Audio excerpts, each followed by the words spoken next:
Moose Milling, and Zambia Catholic University.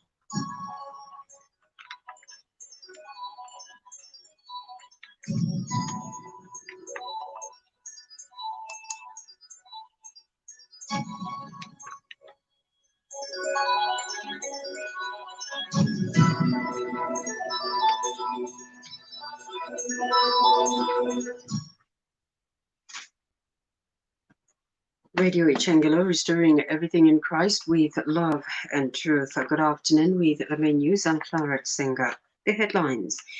Take advantage of the voter registration exercise. Nakes challenges ESCC. And Ghanaians vote in presidential and parliamentary elections. And other news in detail. And can you be informed that we're also live on our Radio Ichangelo Facebook page. With 5 days to go before the end of the voter registration exercise, Kalalushi residents have been told to take advantage of the remaining days to register as voters. District Commissioner Stephen Kainga said it is important that citizens participate and exercise their right in the electoral process. Mr. Kainga spoke to Radio Ichangelo News in Kalalushi today.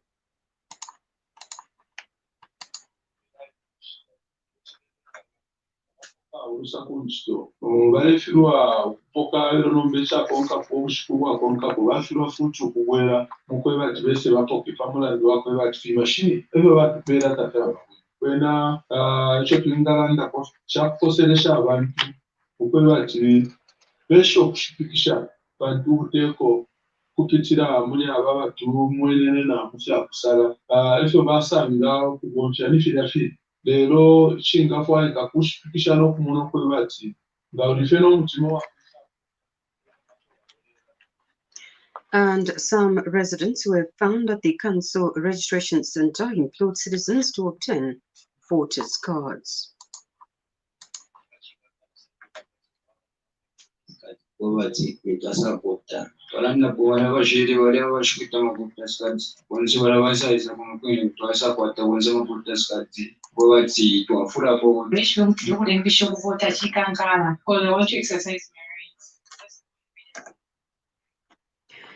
In another development, over 168,000 people have registered as voters in the ongoing mobile voter registration exercise in Kitwe as of December 5, 2020. Kitwe District Commissioner Chilesha Rope disclosed this when a Patriotic Front National Chairperson for Mobilization, Richard Musukwa, sensitized residents at the weekend on the importance of voter registration. We are praying that we can encourage even more of our people to come through and register. There's slightly over 168,000 registered voters. And like I said, the picture of 2016 was 268,000 voters for Kitwe. And we have 7 days to go.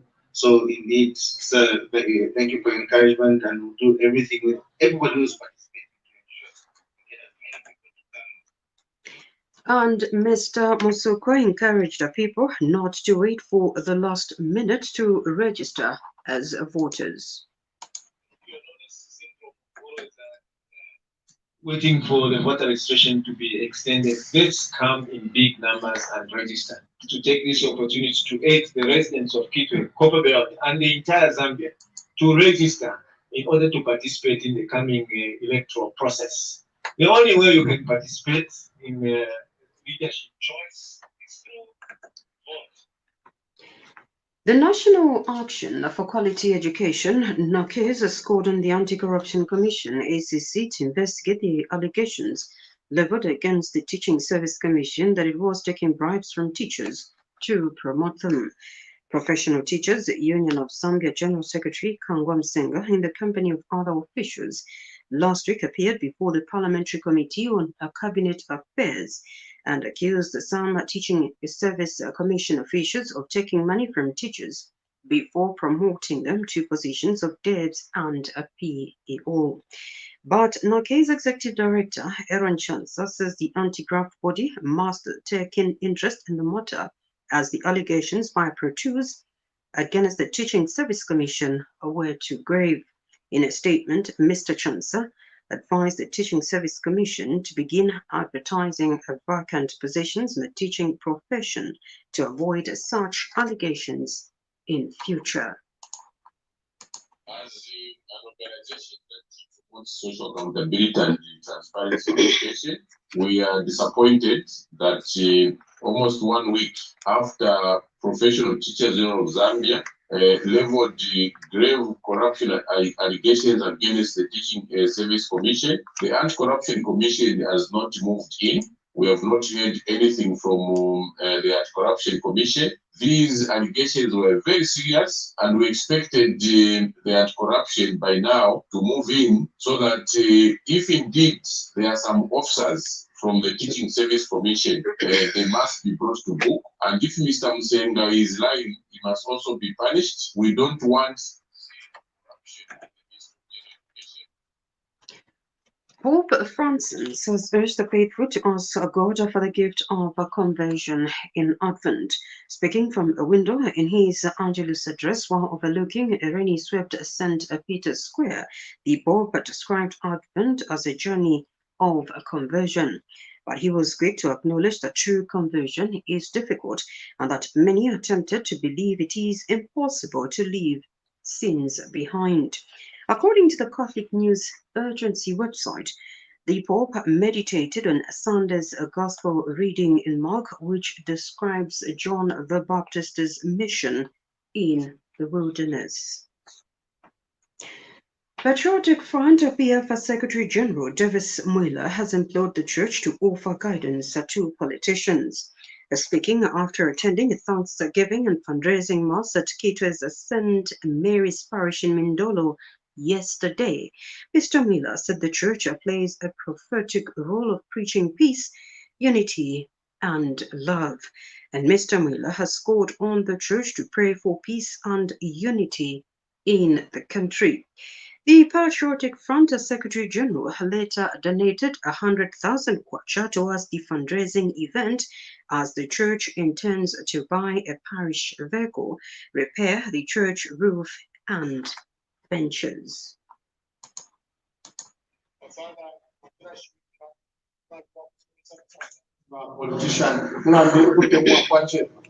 As a party, we wish to make a very passionate appeal to the church here in Mindolo to continue praying for peace and unity in our country, especially now that we are heading to the general election.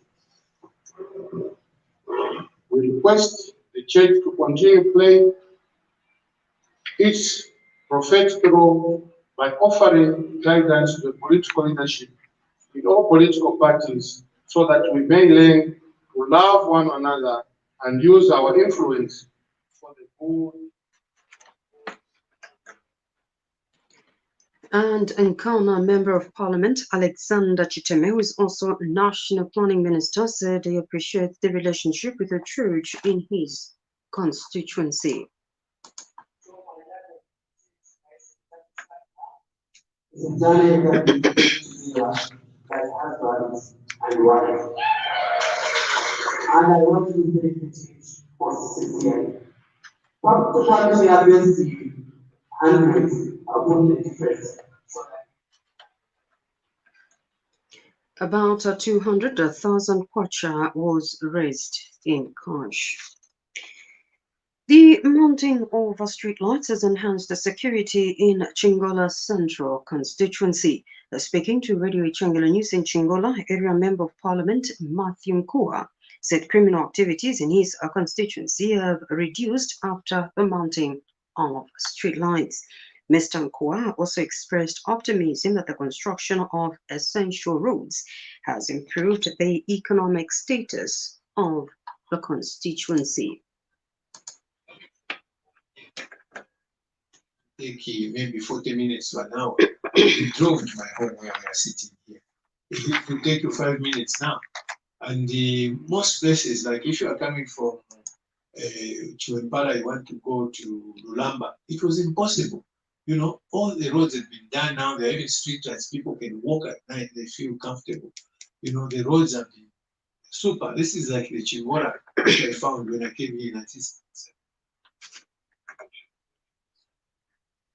And in sports, Zesco Shokers coach Moses Lungus yesterday left shocked after his team lost 7-0 to Nchanga Rangers in yesterday's France Eden University National Division 1 Week 8 match played at Nchanga Stadium. Ivan Malenga and Moses Mwaba scored a brace each, while Simon Ngombe, Friday Konga, and Mangani Piri contributed a goal each. In a post-match interview, Lungu described the defeat as the first embarrassment of his football career. It's very embarrassing. This is my first time to lose 7-0 in my football career. I was playing football, I've played football, I've never lost 7-0. As a coach, I've never lost 7-0. This is my very first time. No, we'll sit down. We still have to sit down. No, it shouldn't demotivate us. We have to work hard on when it's we were playing Chabish. Just have to work hard and swallow what we have lost. Have to pick up. And Rangers assistant coach Ben Chiwaya saluted Nchanga for the victory. This victory, because it had been long, we are not winning, we are only getting close. But today, the boys played according to the instructions, so I am up for them. We were training about it, we are preparing the team for this to find the goal. Because in the past 3 games, we are struggling to find the goal. So we have prepared the team to score. So they have managed to do it. I can say it's a step where we have started the winning. I'm confident the boys they can do it. No, it's not a weaker side. Nchanga Rangers assistant coach Ben Chiwaya. This news broadcaster comes to you the community service of Radio Ichengela with the compliments of Moose Milling and the Zambia Catholic University. And now the international news is monitored from the BBC. Voters are going to the polls in Ghana's presidential and parliamentary elections. President Nana Akufo-Addo is hoping for a second 4-year term. His main challenger is the former head of state, John Mahama, who he is first in 2 previous elections. Here is the BBC with more stories from around the world. For stability in the past 3 decades, that some commentators have described these elections as boring. The president and his main challenger, the former head of state John Mahama, have both committed themselves to peaceful polls and to confine any challenge to the results to strictly legal means. But concerns have been raised about sporadic politically related violence, and the recent resignation of Ghana's leading anti-corruption prosecutor has prompted debate. A strict new lockdown has begun in the most populous US state, California, as COVID-19 cases surge across the country. More than half of California's 40 million residents are subject to a stay-at-home order. David Bamford reports. The order covers most Californians and will be in place for at least 3 weeks, including the Christmas holiday. Many businesses have been closed and residents have been banned from meeting anyone outside their household. On Sunday, the state reported an additional 30,000 new infections, a record. The governor of California, Gavin Newsom, said he hoped his new lockdown order was the last he'd have to issue, saying that a vaccine offered light at the end of the tunnel. The whole country has seen a sharp rise, both in cases and COVID-related deaths. That surge could be partly down to last month's Thanksgiving holiday, when millions of Americans travelled. Talks between Britain and the EU will continue in Brussels today as the 2 sides try to secure a trade deal before the Brexit transition period ends in just over 3 weeks' time. Here's Laura Kunzberg. This important day has already begun with denials. UK government sources have told the BBC the EU side were making up the notion of any movement towards an agreement on fishing rights. And Michel Barnier, Brussels chief negotiator, is said to have told ambassadors this morning the suggestion that raised hopes last night wasn't true. Remember, EU member states have to agree on any potential compromises with each other, as well as the UK. And from the outside, it seems the talks are going in circles. Whether it's fishing stocks, how to share rules and regulations so business can be done smoothly, and how it should. To end the main news, a reminder on stories that made headlines. Take advantage on the voter registration exercise. Nakis challenges the Anti-Corruption Commission. And Ghanaians vote in presidential and parliamentary elections. Avoid large groups. Wash your hands frequently for at least 20 seconds and ensure that you wear a face mask whenever in public in view of COVID-19. And there we end the main news. Good afternoon.